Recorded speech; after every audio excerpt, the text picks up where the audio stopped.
So maybe he forgot. No, I don't think so.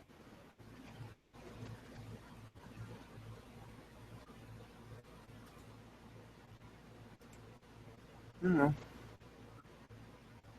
And we're live. All right.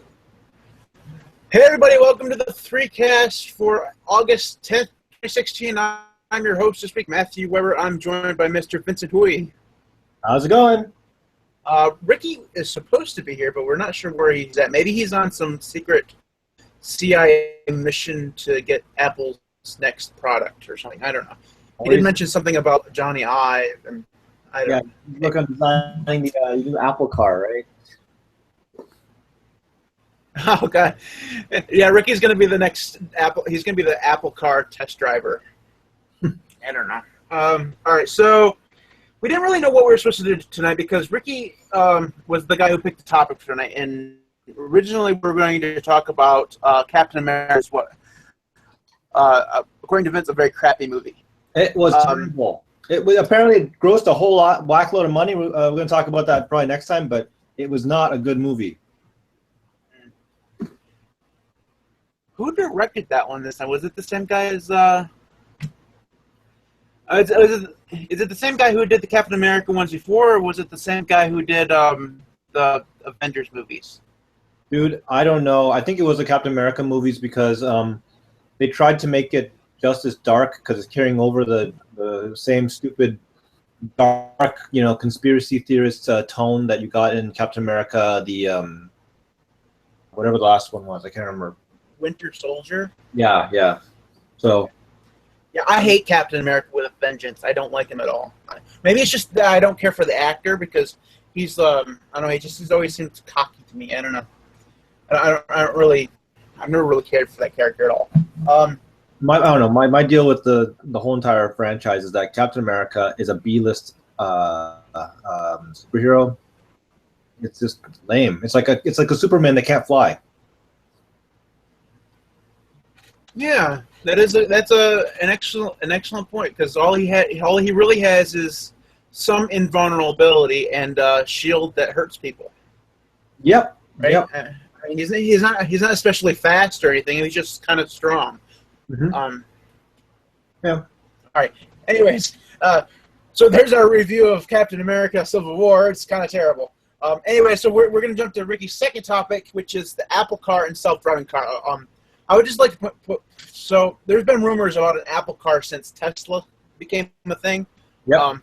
Because there were rumors that Apple would buy Tesla, which I suppose in some universe maybe makes sense, but I just don't really see it. Hey, man, if they bought Beats, that says a lot. Yeah, true. But I mean, they said Elon Musk would make a good CEO for Apple, right? Because he's a lot like Steve Jobs. Yeah, innovative. Yeah, and eccentric. Yep. And so I mean, I suppose that's true, but I would never buy an Apple car. First of all, it probably costs $250,000. Yep. It probably wouldn't have a steering wheel because they like to phase things out that are old. Yep. Like the headphone jack and the optical disk drive. So much. Just aside, my iPad, that new iPad, I went on a flight and I wanted to just listen to the audio track for one of the movies I had. Nope. I ended up getting out at the airport and buying Bluetooth headphone earbuds just so I could do the next flight with like audio. I was so ticked off. Yeah, you might have to do that now from all the time on every new Apple device because they're going to get rid of the headphone jack. That's just... Ricky and I had an argument on Twitter about it. Like he goes, "Oh, that's progress, man." I'm like, "Oh, come on." Yeah. Getting rid of things isn't always progress. Just so I mean, that's the point with the Apple car. I mean, it might not have a steering wheel. You might drive with joysticks or something. Or no, it'd be a touch screen. But you remember what Bond movie was that? It was a Pierce Brosnan one where he drove a car on like a Nokia flip phone with a touch screen. You remember that? Yeah, that was like when the first time Bond went from an Aston Martin to like a BMW or something. Yeah. Yeah. What Bond movie was that? Was that Tomorrow Never Dies? No, it wasn't Tomorrow Never. I get. All right, so that's gonna piss me off. No, it's the new one with the nuclear with Denise Richards as the nuclear scientist, whatever that one was. Okay, so we're gonna have to look this up. So why don't you give your opinion on the Apple Car while I look this up? Okay. So I find it funny that you're talking about phasing out. Like, Apple doesn't really phase out; it just phases out what it doesn't like, but it brings in extra crap that no one cares about. Like, need I remind you guys about the crappy accessories that Apple has come up with, or the various versions of the whatever Thunderbolt or the Connect or FireWire that never really caught on. With the USB-C things that they're trying to say, we'll see, because I don't believe Apple can single-handedly do a lot of things. Like, look, it even abandoned its old the 30-pin iPod or iPhone connector, right? So all it is just they just make money so they can keep some better proprietary sense of ownership over their materials. But that's what I worry about for cars, right? I would not be surprised if Apple were to, again, in this magical hypothetical world where Apple would actually embark on going into that marketplace, I would see Apple trying to be the dirty tree hugger. I know Ricky likes to say Google's the dirty hippie, but I'd say Apple's the dirty hippie, and they would actually just go straight up. You know what? Talking about the kind of obsolescence that you're talking about, I would not be surprised if they said, you know what, we're not going to put batteries in the car. We're not going to put in gas. You have to buy the Apple battery for your car now so that you can, give us more money. I agree though. I wouldn't see Apple entering the market space for cars just simply because realizing the pitfalls of doing hardware, right? At the end of the day, everyone says that Apple does software, but the reality is that they've been dabbling so much in hardware, specifically with the iPhones, right? Like a huge percentage of their revenue comes from the iPhone, and now they've noticed that it's been tanking because there's a saturated market. I don't think that with cars, the user base, as much as the diehard Apple fanboys are open to renewing their purchasing every year, like people buy iPhones every year, I don't see that same thing happening with cars. I think cars, it's a very large investment. I think after your house, a lot of people put a lot more money into their cars after that, right? So I don't see that being something that aligns with Apple's kind of life cycle model, where, no one, I don't know. Do you think that Apple has ever said, hey, you know what, buy a Mac and it'll last you for like 10 years? They say buy Mac today and then tomorrow it's going to be obsolete and buy a new one, right? So Right, I see that's exactly what they say. the model is not really aligned with Apple. And let's be clear here, Apple is not stupid. Apple will wait for more people to enter the marketplace before they experiment, right? Like, look at what MP3 players, right? Like, you had everything from Roxios to the SanDisk guys creating MP3 players, and then it wasn't until they just came up with a better interface that and the infrastructure for iTunes that they actually entered the MP3 player market. Same thing with the smartphones. They let a whole bunch of Nokias and Samsungs enter the market, and then they said, ooh, look, let's do an iPhone. So right now, the marketplace only has Tesla and maybe the Ford guys, right? And since it's already a small, compact marketplace in the automotive industry, Apple, the saying is what's the fastest way to become a millionaire, right? It's be a billionaire and buy an airline, right? So I would say the same thing with Apple. Like, Apple, it would be stupid for them to enter the automotive game because there, as you said, there's very little alignment aside from maybe electronics. But even with the automation that's required, that is, again, something that's beyond Apple's scope. You don't see Apple, just because Apple does stuff with computers doesn't mean that it'll start launching space shuttles, because technically NASA uses computers to launch space shuttles. It makes no sense for Apple to enter that marketplace. And quite frankly, I don't believe that it's something not only in their best interest, but something that they would actually want to do. Yeah, I completely agree. Because it's, like you said, Apple likes to create hardware that is frequently updated. It's one of the reasons why the iPad has slowed down so much, because the iPad turns out is kind of like a laptop where you buy it and then you keep it until it dies. I mean, unless you're Vince and you have to spend all the money from your grants, then you buy one every year. And then you have Ricky making fun of you because he's like, dude, your desk looks like an Apple store. It's like, I only had 5 MacBooks on my desk. But right, so the thing with cars, especially with an Apple car, it's going to be very, very, very expensive, and you're not gonna. I mean, what would be the point of them entering the market?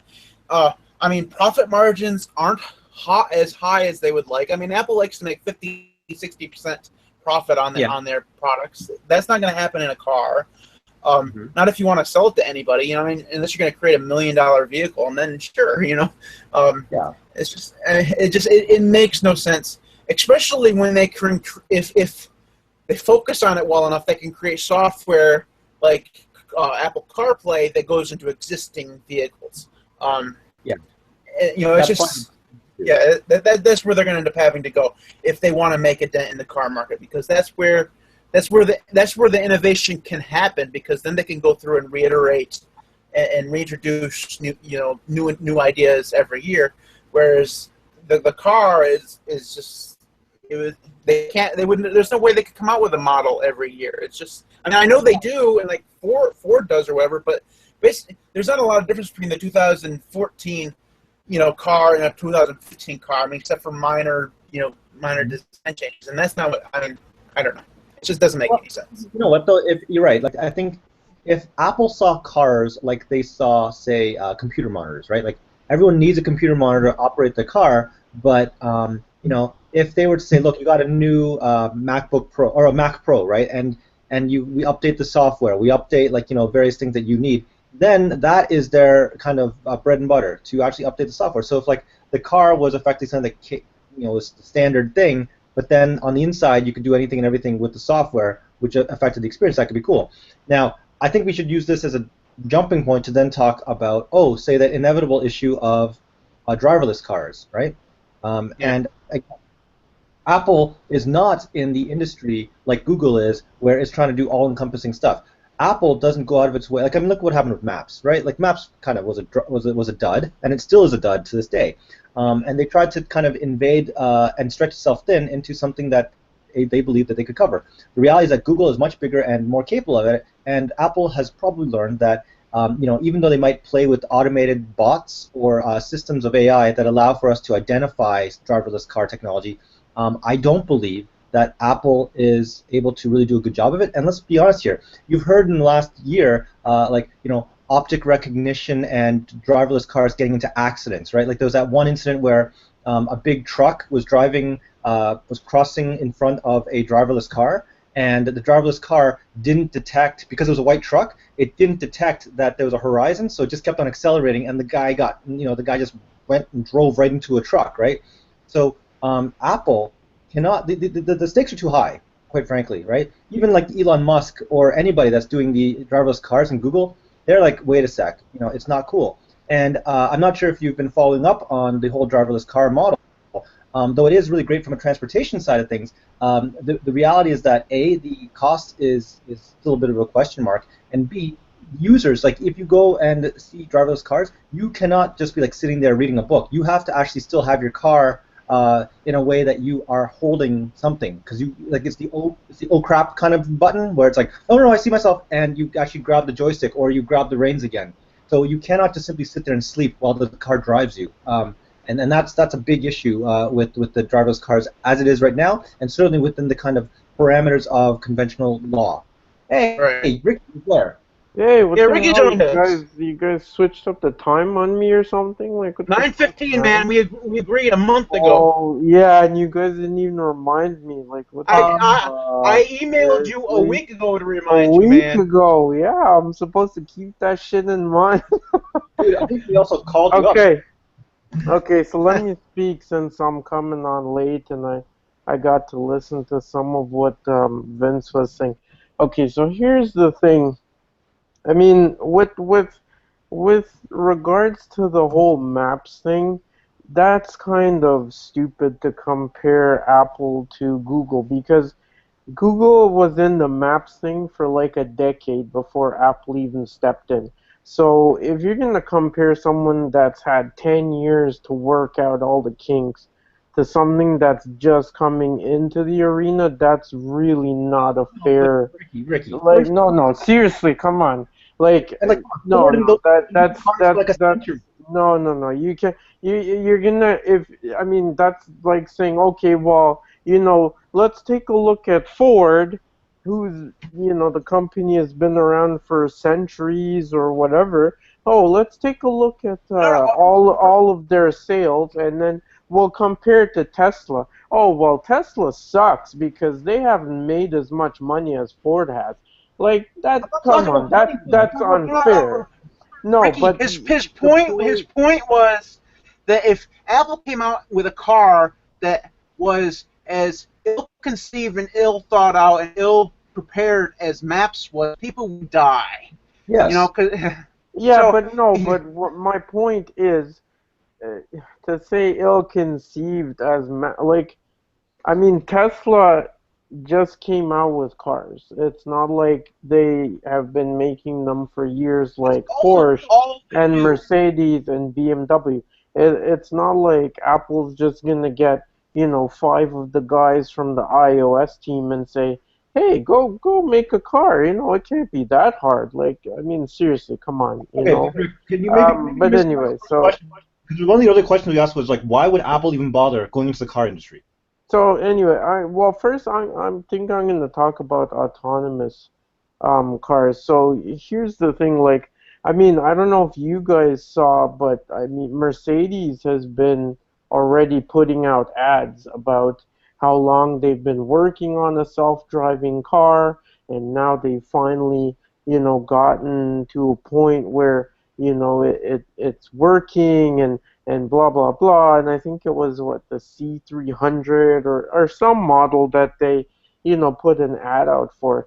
So to see an ad from an automaker like Mercedes that has been in the game for, you know, however long, and I mean Mercedes is a luxury brand, to see them touting self-driving cars, that is kind of like a wake-up call that it is coming. Yeah. The thing for me though is like you were saying about their problems where the car doesn't see the truck because it's white. In Silicon Valley, in the comedy, there's actually one episode where the guy, the lady says, "Oh, it's okay. You can just take whatever his self-driving car, and it'll drop you at home." But what happens is that the guy is on his island for vacation, and he sends a request to the car to drive itself into a shipping container to be sent out Hmm. to the island. And the guy's in the car going home while it reroutes and starts going. There's no steering wheel, so he couldn't stop it or honk. The doors are locked because the car's driving, so it locked all the doors with auto lock. You know what I mean? So there's things like that. See, my thing is this. I think that much like a lot of technology nowadays, that human beings, or not human beings, but the manufacturers, because I mean, let's be honest here, everything in the world is about money. You can say what you want. Oh, Mercedes wants to make this great self-driving cars. Oh, we're going to make it more convenient. No, it's about money. They want you to buy a car to make them more money, right? Like they want to put a new car on the market, something that's not like all the cars that are already there, so we can all start buying these cars, right? And that's the problem, is that instead of sitting down and thinking about all the inherent problems that will pop up and trying to fix that before you put it on the road, you have ads already popping up about self-driving cars, right? Like, okay, so what kind of system are you going to have for this self-driving car to tell it where to go? You know what I mean? Delta's flights were all grounded because their system is went haywire. Okay, so I'm in my car and it's going to, my work. Okay, some hacker, taps into it and tells it to let me off in the middle of, some badass neighborhood, and then he comes and he, kills me and takes my car. You know what I mean? Like I'm just saying, like, okay, what happens with the insurance companies? So now, if you don't have a self-driving car, if you have a manual car, then they're going to charge you more because, oh, self-driving cars are better, they're safer, the software on it is more precise, so they never get into as many accidents as a manual car. So you have a manual car, you're going to pay more. What happens in an accident between a manual car and a self-driving car? Do they automatically think that the self-driving car is correct because, hey, it's a self-driving car, it can't make any mistakes?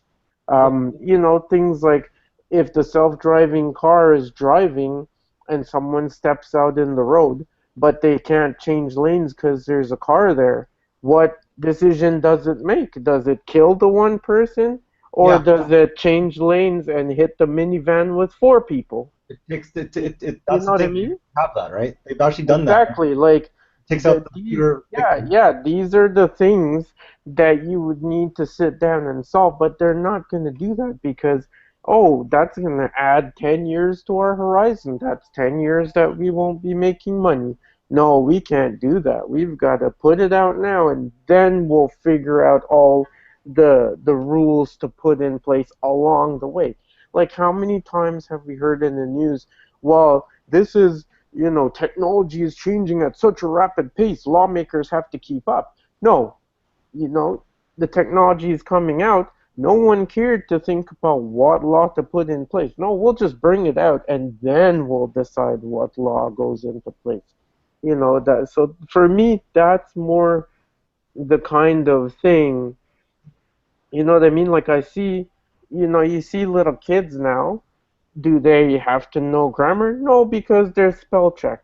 Do they have to know how to spell? No, because there's Siri. So, you know what I mean? So, what's going to happen? Oh, no, now kids no longer have to learn how to drive because, there's a You sound self-driving car. like a really old man sitting around. Kids these days, how dare they? Yeah, man. That's They don't know what's good for them. Ricky, I think you make some really good points about self-driving cars. But I also think that you're being a little paranoid. Mainly because, at least here in the United States, the laws just aren't there yet. There's only like 3 states or whatever where it's even possible to have a self-driving car, and they have to be specifically licensed to a corporation who's testing them. So, like a person today, even if there were a self-driving car available for purchase on the market, they couldn't drive it in any state. It has, So I mean, while I agree with you that the world is much driven by, especially now that cars are are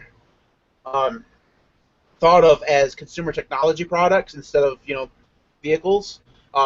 They want to go through and do the Apple thing and the Google thing and iterate their technology faster and faster because that's what Silicon Valley does.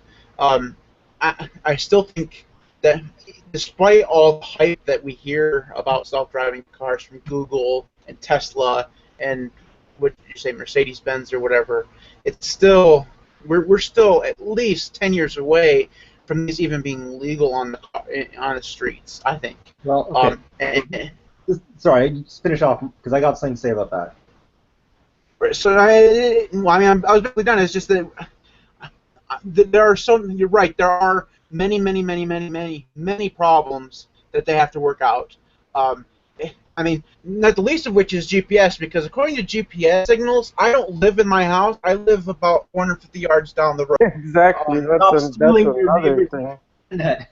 Right. So I mean, if I told my car to take me home, it would take me to the house next door, and that would look really stupid. Drive right through it. Right, because I live out in the middle of the boondocks. Right? I mean, I live 2.5 miles from the nearest village. Basically, I mean, there's teepees and huts and shacks all around me, and we have an outhouse out back, running water. And you hear about people driving into the middle of lakes, Yeah. following their GPS, and these are people who can see through the windshield. So now you have a computer that's just following GPS. So I mean, that's just one of the problems. But my point is that we're at least 10. I would say we're at least 10 years away from those actually being real problems that we'd have to deal with, and hopefully within those 10 years, they're fixed. I would say. That's funny. They should indicate the issue of driving cars, self-driving cars in the States. So, as some of you guys know already, I do a lot of research, and I'm an architecture prof, right? But the thing is, my president has said, Vince, you do architecture. Guess what? There's an initiative that we're doing with another local university. It's the big university in Toronto, Rick. So the profs over there have asked that I join up. My president has asked me to join up on a consortium on researching exactly this, self-driving cars. So I actually, I'm not disclosing anything that shouldn't be, that's not in circulation, but in Toronto, we actually have self-driving cars on the road right now. This is why I'm intimately aware of the situation right now. Rick, you probably would have walked down the street and not noticed because, again, as I said before, I'm not sure if you heard this, we have self-driving cars in Toronto, but the thing is you can't just simply, and they're actually on the roads, they're not on like small courses. They're legit self-driving cars, but the operators have to actually be able to visualize, they have to be like hands on the wheel effectively, right? But the car is effectively doing its own thing because they're doing a lot for research, but they're also doing it just because they ought to get back. Like researchers are using it to get back home. Now, Matt, you were saying maybe 10 years before you see it on the roads. It's happening now, but I think that you're right that it's going to be at least 10 years before it's actually fully instituted in infrastructure. So that's why like guys like me are part of the research consortiums to actually look at everything. And this sounds stupid, but from setting up standards for parking lots, right? Once you have self-driving cars, you don't actually have to worry about stupid people trying to figure out how to park cars, right? You know that in cities like Toronto, it's a really dense city, they no longer are pushing for, because space is a premium. If you go on like some of the busy streets like Bloor, Rick, for example, you might know that they don't actually have car garages that have the ramps. Instead, you park it and it goes into an elevator, and it's like a slot machine, or sort of like a and that just parks your car there. And that's why guys like me are talking about like all of the infrastructure that's required to make sure that not only can you park the cars in the buildings, but then you can park on the streets and allow for like fire trucks and all the other things to work, you know, because that's going to have to come into play. So there's a lot of infrastructure, before we even talk about the cars, but there's a lot of infrastructure that needs to happen before we get things into play. Now, coming back to, I'm saying all this because I'm going to now shoot myself in the foot, because the issue was raised already that like, you know, Ricky, you were saying, oh well, there's these you know, parameters that have to be set before we actually start deploying all these things. But the reality is, if you look at a lot of other technologies, like whether it was, well, maybe not technologies, but whether it was, say, smoking or, say, cell phones. Remember, everyone's making the correlation between smoking and cancer. People were talking about brain tumors and cell phones. People are also talking about back problems in kids because they have the doctors actually called the condition Game Boy neck, even though Game Boys are like sort of 19. Right, they've got all these technology-driven issues that have come about, but it's not like they did the FDA test and said, we'll sit and wait for about 10 years before, you know, we get the results. They're saying, as long as it's not going to kill you now, go to town, and then they might have a little health warming. So the thing is, again, this is where societally we have to go and say, you know, is it worth deploying this thing? What is the real benefit of using self-driving cars? And is that benefit worth kind of that risk that you're raising? Whether it's like, do I kill a school bus of orphan kids, or do I, you know, give the right over the guy in the crosswalk? Yeah, exactly. And you know what? Maybe just hit the brakes. There are no brakes. No, but I mean, there are no brakes. You know, say the guy is jaywalking, so the light's green. The car's right in front of him. It hit the brake, you're still going to hit the guy. So you switch lanes and you blow through the intersection. That's what, you know, someone looking would do. But if it's software, it's going to scan the next lane. Oh, well, there's a car over there. I can't go there. It's full of people.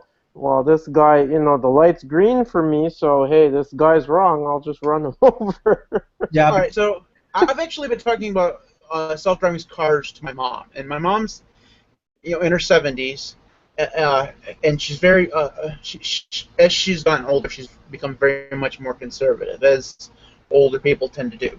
You know, well, I mean, it's true. Older people don't like change as much as we younger folks. So it's just a statement of life. And she wouldn't touch a self-driving car with a 10-foot stick. I mean, it just would not happen. You would never put her in one. It's just, and I think that there are many people like that. And it's just because she can, you know, she uses her laptop, you know, all day, every day, you know, and she's fairly proficient at it. but she still is very mistrusting of that kind of technology.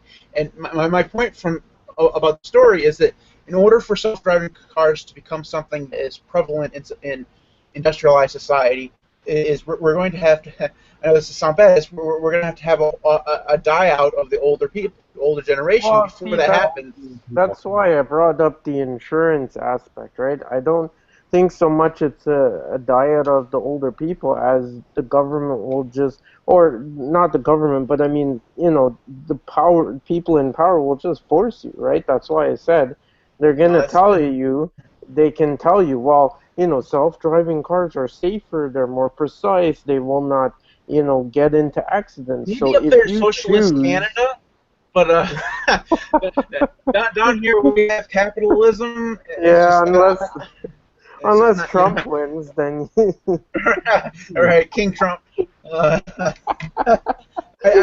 don't. I just So personally, my question to you guys is: when self-driving cars become like mainstream or whatever, and you can go out and buy a self-driving car for say $40,000, but you still had a choice between that and a conventional vehicle with a steering wheel and a gas pedal and all the four wheels. Which would you choose? I'd go for the self-driving car because, quite frankly, again, it's my position in life. I'm older than you guys all, and I also I drive like I live in a different city, right? So I wouldn't mind just again if the car laws were changed, if I could just click a button, like just roll out of bed and into my car, and then just like wait that hour as that thing drives me to work. I'm cool with that, man. And you know what? I don't care about that autonomy. I'm pretty sure that by the time that self-driving cars come through and they are on the market and ready, you know what? I have to have faith in the regulations and in the technology that it will actually do it. And listen, if that technology says that Vince, you should die, I will trust the technology, not because I am blindly believing in like the T2 kind of situation, but at that point in time, my age, like if a dog or a rabbit runs across the road, if the thing, I suspect that the machine is going to have an algorithm to realize that it's better to run over the raccoon than to actually like go into oncoming traffic. And quite frankly, by the time that issue comes about, I'll be too old to have that reaction time. So I'm cool with the self-driving. What about you? Okay, so Ricky obviously is going to choose the self-driving car because it's obviously going to be an Apple car without a steering wheel and probably, and it definitely won't have like a CD drive or a audio jack or probably when you have Bluetooth, they'll come out with some proprietary streaming shit. So Ricky, why don't you answer the question? for me, it would depend because I like driving. I like modifying my cars. I enjoy driving. I enjoy driving a manual change car. For me, it would depend. Like, in a situation where me and my wife, it's a two, we're a one-car family just because of expenses. Sometimes I need to get to work earlier than she does. It'd be nice for me to be able to drive myself to the train station, and then I'm able to use my phone and tell my car to go home and park itself. You know what I mean? Like stuff like that where I can use it to drive itself when I want to, but at times when I want to drive the car, I'm still able to just turn it off and have manual control. So it would depend how it's set up and what kind of abilities you still have as the owner and the driver. Yeah. And From my perspective, I don't know yet. It's really going to depend on how good it is. Mainly because I don't know. It would seem as the youngest person on the podcast that I would automatically jump into any new technology, but I found as I get entrenched into my IT job and stuff like that, I've become, I don't know, maybe I've just become much more cynical in terms of technology actually working mainly because once you've seen Windows 10, you lose faith in all technology. You just want to roll up and die, because Windows 10 is perhaps the buggiest piece of software I've ever seen in my life. And if this is going to be the software that's running cars, we're all just going to. I mean, that's going to be the next mass extinction.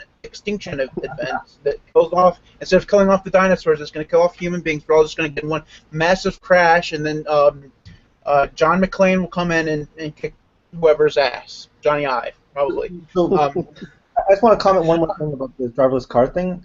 See, we've been talking about it in a very kind of Jetsons kind of dream world state, but you know Flying that cars. the model of driverless cars that a lot of the research groups have put forth is not about like Matt has his own driverless car. Instead, in urban cores, they're talking about just like a fleet of. It's basically like like Uber. So driverless no, Uber. no one Right? owns cars. They Or those just, city bikes in New York City. call them. Yeah, but it's not even like that you take ownership of it. You just like beep it and like in 5 minutes or it's free. It's like and this that it would come and pick you up and circulate, and they're always just circulating, so nothing's just waiting, because then that's actually more economically and environmentally friendly, believe it or not, right? Yeah. You don't have cars just sitting idle. You don't have you have a better optimization, right? And you can actually control the number of cars that are on the actual roads based on like peak performance and times, right? Yeah. All right, so we're way far away from that, I think. I mean, those are the dreams. What I really want to do is ride in the bus of the future. You guys seen the bus in China that's like Yeah, huge that and goes goes over? over the? Yeah. Yeah, they actually built that thing, right? I And it's know. gonna be on. I mean, that's just like, China's just gonna, they're gonna navigate out into the stars and colonize shit. But we're us Americans, we might as well be the Amish. It's terrible. Anyway, all right, so we're running out you of time. guys, I'm gonna jump into you guys just want to build walls at borders. we got to keep those Canadians out. Anyways, let's jump into the picks of the week. You guys have picks of the week for me? Yep. Yeah. All right, so I'll go first, real quickly. Now, I blasted The Sims 4 when it first came out because I don't know if you remember, The Sims 4 basically in The Sims 3, like if you were in a town or whatever, it also had like a library, a gym, places to shop and go to eat and stuff for your Sims. But in The Sims 4, none of that stuff. It was just like a blank canvas. And that's because I was an idiot.